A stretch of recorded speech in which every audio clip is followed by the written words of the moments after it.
These principles or guidelines come from decades of observing how people interact with websites. Whether you're creating a website for your cousin's lemonade stand, your local community center, or a Fortune 500 company, these same principles can and should guide your design decisions. First and foremost, a well-designed website is easy to use. This is also referred to as user-friendliness. Second, well-designed websites actually work. They provide a purpose or a function. Last but not least, the best websites make an impression. They're visually impactful, inspiring, or even beautiful.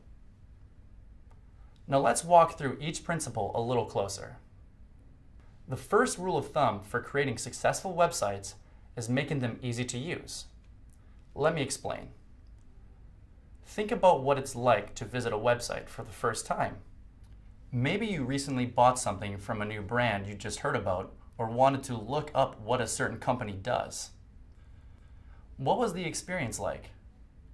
How easy was it to find what you were looking for on the website? Did you feel disoriented, lost in a maze? Or was it easy to navigate with a familiar layout where everything was clearly labeled? Think about this when browsing the web, and you'll start to appreciate sites where the design was planned and sites that aren't that user-friendly. Now imagine someone visiting your website for the first time.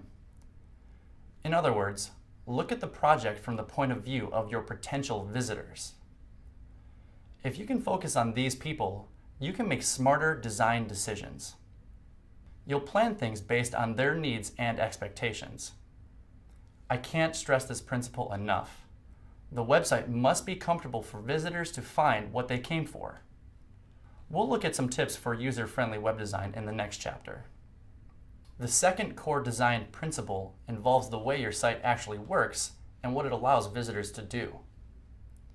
Think about the needs of your website visitor and design your site around those needs.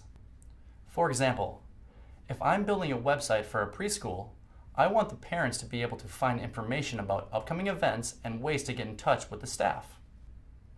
If I'm building a website for a band, I want it to be easy for fans to listen to samples, check upcoming shows, and book tickets. We'll explore tips for optimal website functionality in a later chapter. Finally, good web design inspires some sort of emotional response. This area is the most challenging to define, and different industries have very different notions of what looks good. You may wish to create a warm and playful mood on your website, while others may want a more traditional, polished look.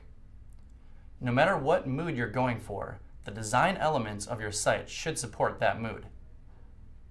These include the colors and fonts you choose for your site. We'll go into detail about these elements in a later chapter.